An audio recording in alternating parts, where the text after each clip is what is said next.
প্রথমেই তো বলতে হয় যে উনি এই দেশটাকে স্বাধীন করছেন।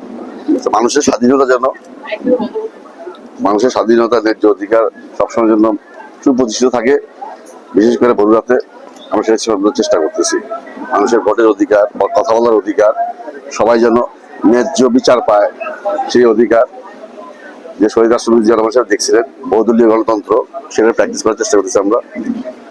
উনি সবসময় খাল খননের মাধ্যমে দিয়ে যে কৃষির উপর যে আমাদের দেশ নির্ভরশীল, সেই জন্য আমরা পর্যাপ্ত খাল খননের কর্মসূচি নিচ্ছি। আজকে ওনার মৃত্যুবার্ষিকী, ওনাকে শ্রদ্ধা করে আমার বাবার যে ফাউন্ডেশন ছিল, একে মামুতার ফাউন্ডেশনের পক্ষ থেকে আমরা মেডিকেল ক্যাম্পটা করছি। আজকে প্রায় 100 ডাক্তার এখানে আজকে করেছে, চিকিৎসা নিতেছেন এবং ওষুধপত্র বিলি করতেছেন।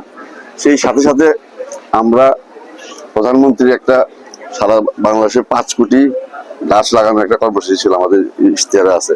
আজকে আমরা প্রায় 2500 চারা বিতরণ করছি, যেটা আমরা সবাই, যেটা প্রধানমন্ত্রীর যে উদ্দেশ্য সেটা সফল করতে পারি। কারণ দেশের জলবায়ু আস্তে আস্তে পরিবর্তন হয়ে যেতেছে। যদি আমরা পর্যাপ্ত পরিমাণ গাছ লাগাই, দেশের যে সুষম জলবায়ুর যে সেটা তো রোধ করতে পারবো।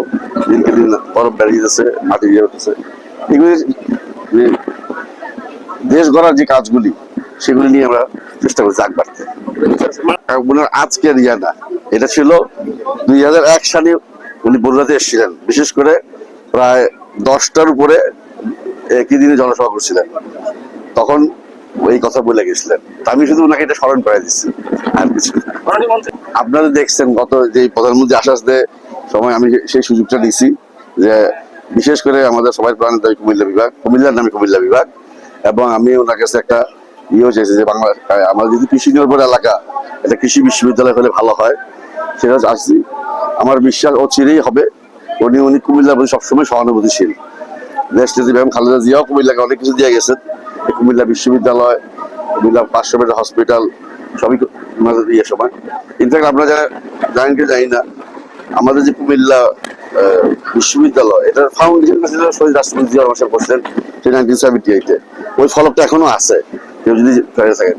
তো কুমিল্লার প্রতি সবসময় জিয়া পরিবার দরদশীল ছিলেন, এবং মাননীয় প্রধানমন্ত্রীও এর বাইরে যাবেন না ইনশাআল্লাহ।